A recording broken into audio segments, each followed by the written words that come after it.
Good afternoon. Today we're here to announce that Arthur Williamson has been charged with the following: 7 counts. First, homicide, murder in the first degree. Second, homicide, felony murder. 2 counts of assault with intent to murder. And 3 counts of unlawful imprisonment. I want to also give an update on our victims. Nicole Gurton, 35, is stable and being held for observation. Our 10-year-old is critical but stable condition, and our 5-year-old has been released at this time. As a father, this has been a difficult time for all of us. Our prayers are with the victims and their families during this tragic time. Our officers, detectives, and partners have worked tirelessly around the clock and will continue to do so to ensure justice for our victims.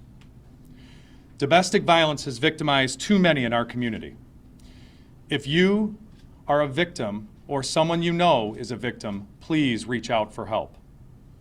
I want to thank our partners, to include Supervisor Kirsten, Prosecutor Lucido, Michigan State Police, Selfridge Air Base, Anchor Base Schools, and each of the members of the Chesterfield Township Public Safety Department. With that, I'd like to turn it over to Prosecutor Lucido. Thank you, Chief. As Chief indicated, this is a very unfortunate and also a very sad situation. These situations can be avoided, but we need the proper tools at all times. We'd like to thank not only Chesterfield Township for their extraordinary job that they did in this case, but I also have to do one for all of us, and that would be the supervisor in his leadership with the community, because it does do a job on the entire community. It stresses the entire community, as well as it also lends itself to questioning whether or not this is a community that is safe. And I can say with clearness and directness that yes, it is, because of the extraordinary job Chesterfield Township Police Department has done in this case. I want to thank also the staff of the Macomb County Prosecutor, especially Steve Fox, who's to my left. His leadership on the major crime unit has led itself to these charges that were brought as a result of the good police work on behalf of Chesterfield Township. Moving forward, there may be additional charges that will be added because the investigation is still ongoing. So every day we look at evidence as well as information, that which is coming and that which we have already received. And we will finalize everything once everybody does their part in this case. At this time here, we open it up for some questions. If there's any questions, we stand ready to at least supply you what information we can. What more can you tell us about the suspect? What was his relationship with Nicole? Why was he there? You know what? If I had an answer, I would give it to you, but unfortunately at this time, the relationship that had been established, we know that that it was not a breaking and entering, or it was a relationship that didn't show that he was not an unwanted guest at the place. But again, because of Nicole and the situation that's occurred right now, it's ongoing. I mean, she suffered some injuries also, and trauma. Let's face it, family goes through trauma. So what happened, Mr. Lucido? Can you just kind of walk us through what happened here? The chief can give you better details because he was, the Chesterfield Township was first on the scene, and as a result, you can expect one thing: what has happened in this place, and as a result, you have to start to put the pieces together, which is not always easy. You're saying to yourself, was this a suicide of some sort? Was this a murder? What was it? And as a result of what we have learned thus far, it appears as though the individual in this case, was charged with homicide as well as felony murder for the following reason.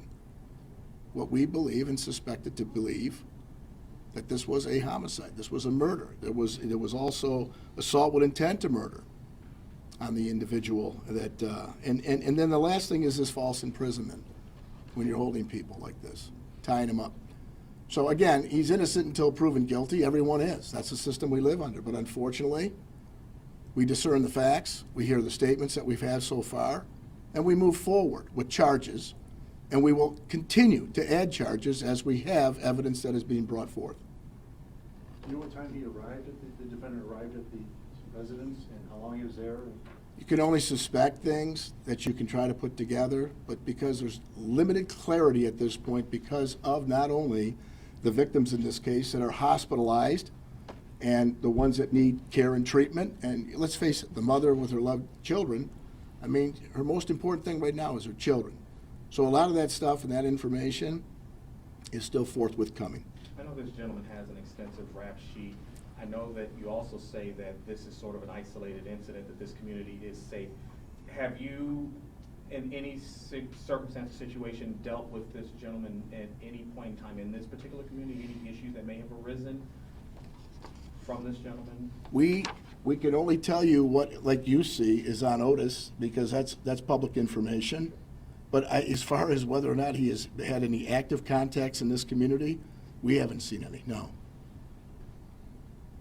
Chief, we have to ask you a quick question. Is this a domestic violence incident? Can you just kind of lay out what happened here so we understand the facts? So, as the prosecutor said, that we're doing our best to establish the timeline. This is based on our investigation up to this point. He arrived sometime, the individual arrived sometime in the middle of the night. Exact time we're still trying to establish. We believe that Jim Matthews, as he was known, arrived sometime around 6 in the morning. The only other firm timeline we have is that we were called at approximately noon. So between that, unfortunately, we don't have a lot of the details, and we're still working with that. And as I said, for the family's privacy and their healing, we're trying to work with them as best they can, but obviously their medical care needs to be priority. He was staying there at least that night or for a while. Again, he arrived sometime during the middle of the night, and was welcomed in, as a guest of the home. So was there a romantic relationship between, I mean, I guess when you guys say domestic, you know, we think relatives, we think sexual, we think something. I mean, can you guys, I know you can't release a lot of information, but what can you shed as far as what type of relationship this was? I mean, was this a family friend? Was this a boyfriend? I mean... This is somebody who has been there in the past. To your question, exactly what the nature of the relationship, we're still trying to develop that.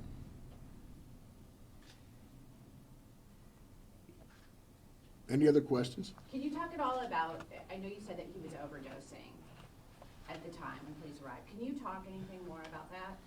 Well, I'm happy to speak to that in the fact that the Chesterfield Department of Public Safety went in, immediately provided medical aid for our victims and our suspect. Without question, we believed it was an overdose. We had our fire department in there, and we did treat him medically on the scene and then immediately transported him to an area hospital. Can you talk about the manner of how Jim Matthews was killed? So the only thing we have is blunt force trauma, and we won't get into more detail than that.